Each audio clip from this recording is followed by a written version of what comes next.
যোগ্যতার মাপকাঠির চেয়ে মানুষের মনুষ্যত্বের মাপকাঠি মাপা বেশি জরুরি।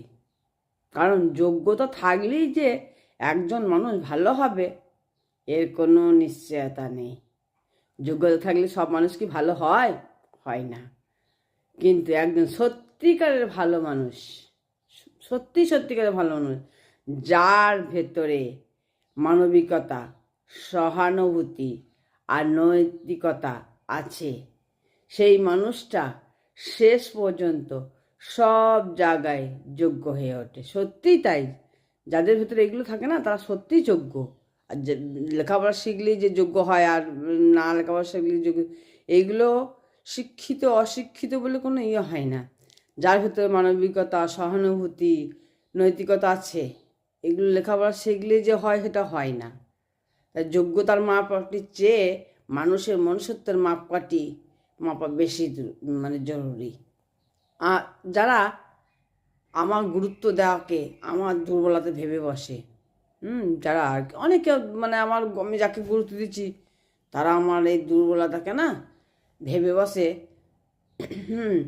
যে আমার দুর্বলতা। তাদের আসলে জানা নেই ছেড়ে আসার আসল ব্যাপারে আমি ঠিক কতটা দক্ষ।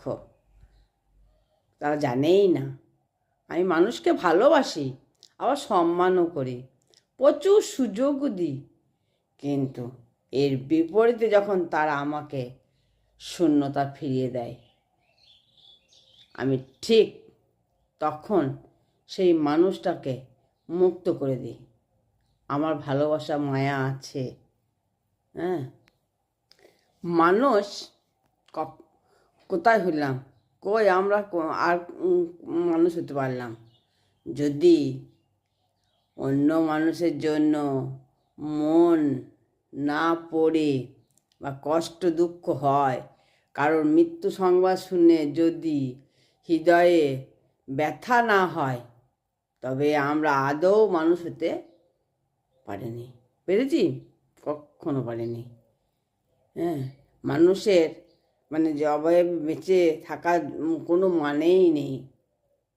মানুষ বেঁচে হয়ে বাঁচতে হলে না মনুষ্যত্বের প্রয়োজন হয়। মানুষের বেঁচে থাকতে গেলে না মনুষ্যত্বের প্রয়োজন হয়। সময়টা এমন হয়েছে, মানুষ এখন স্বার্থ লোভে পড়ে। কেউ এখন আর বিনা স্বার্থে করে না। বিবেক আর মনুষ্যত্ব বিক্রি করতে একটু দ্বিধা করে না। কখনো কখনো স্বার্থের জন্য